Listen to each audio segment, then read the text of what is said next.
Welcome. This is going to be the first in a series of videos to look at my equity valuation process. It is not meant to be the conclusive guide. There are lots of different investors out there using lots of different styles. I think one of the best things you can do in developing an investment framework is to make sure you get exposed to a lot of different styles, a lot of different techniques, and find out what works best for you as far as how to process information. I will say that I tend to be a discounted cash flow person as far as my valuation process. And so when I get to the video on building a model, it's going to be a discounted cash flow model, maybe 2 videos. It takes quite a bit of time to set up the model. And I know 30, 40-minute videos are not real popular. So I'll try to break it down into consumable bites of 20 minutes or less on most of these. Some may be a little bit longer, but we'll see. Now, the company I am going to use as this model is Chipotle. The reason I picked Chipotle is not because it is a stock I would recommend or a stock that I would recommend that you short. I don't really have a strong investment thesis on Chipotle. Instead, it is a company that I think is very understandable. Essentially, they are a fast food or quick service restaurant chain that specializes in Mexican food, tacos, burritos, burrito bowls. If you live in the US, I'm sure you're familiar with Chipotle. And what I want to do is kind of go through some of the process of where do I gather information from? How do I read a 10K? How do I build a financial model? How do I set up a valuation process? What are some other things that I think about as far as investment valuation modeling?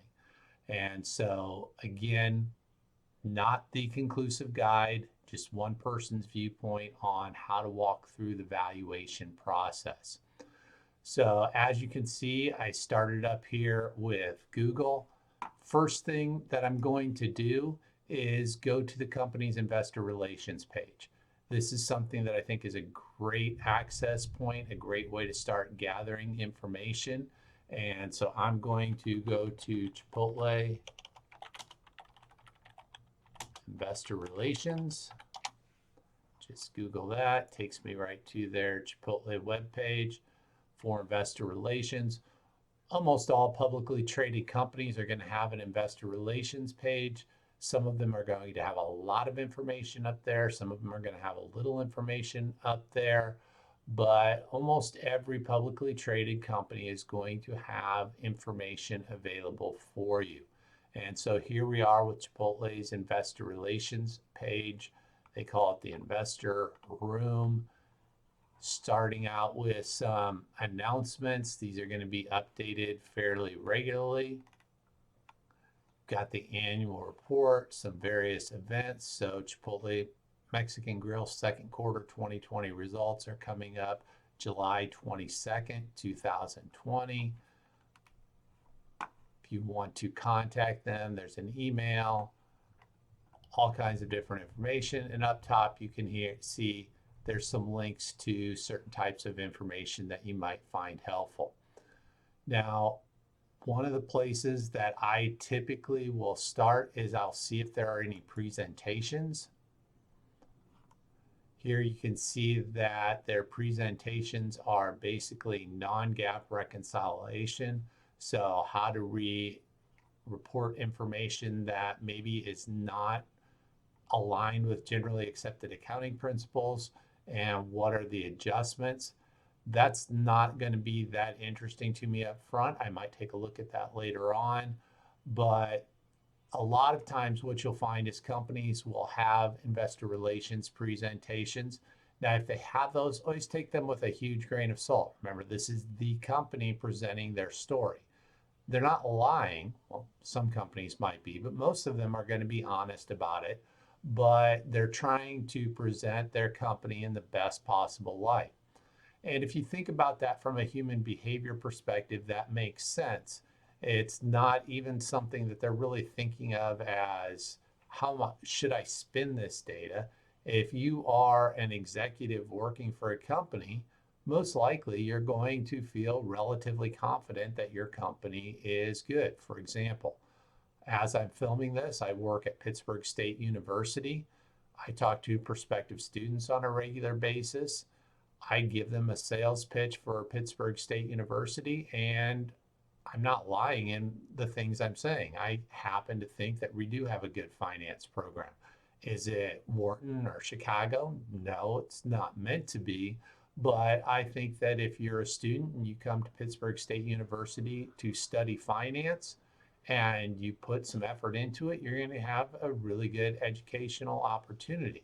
And I think any faculty member at almost any university across the country or across the world is going to feel that way about the place that they work. Remember, I'm a finance faculty member. If I didn't think I was doing a good job, probably shouldn't be a finance faculty member there. And so when you look at company presentations, take them with a grain of salt. They are the company's perspective on how the results are, what their outlook are, or what their outlook is going to be. And I think that most of that stuff is going to be relatively factual, but it might be a little bit optimistic, especially when it comes to guidance.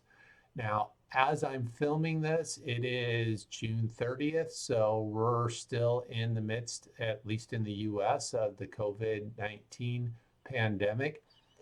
And so that's affecting restaurants like Chipotle. So that's going to be a factor in my analysis. You always want to think about what current events are happening. What is the impact of that current event? And I'm going to talk some more about that when we get into the modeling. But at this point, what I want to do is go up here to SEC filings. I want annual filings because I want to look at the 10K. And so here's the 10K. I want to take a look at the PDF for that. That's going to download the PDF. You can see here it's downloading.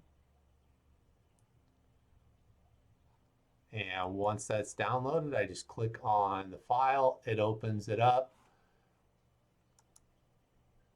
Make it a little bit bigger if you want. Just format it to a size that you're comfortable with. And this is kind of the starting point.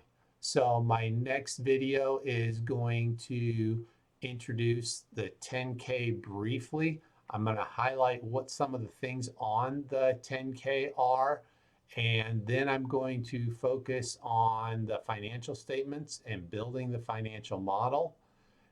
After we build a financial model, then I'm going to go back to the 10K and we're going to spend some more time with that. So again, this is going to be a series of videos. Honestly, I don't know how long it will take me to get through them, but I'm going to try to get through them in the next couple weeks. So hopefully things will be coming out on a not everyday basis, but in a reasonably short time. And you'll see some more videos walking through this Chipotle valuation series. Thank you.